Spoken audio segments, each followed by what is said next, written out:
Holy shit, it's eating a snake. I know me and my friend Brian have become old people because now we're bird watchers. Oh my God.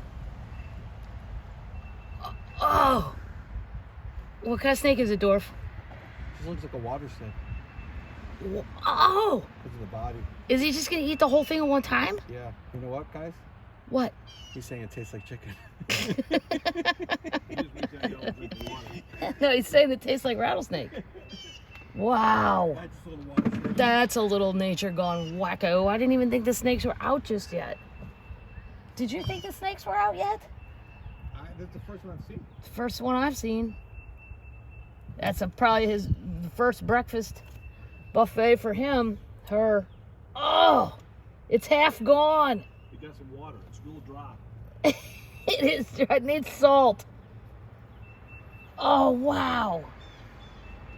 A little bit of nature coming in. Did it already eat the head? Yeah. That's the tail. That's the tail? Yeah. Oh. How much longer does this video go?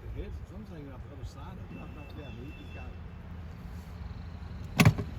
All right. There you have it. Nature at its finest. Eat or be eaten. That's the lesson.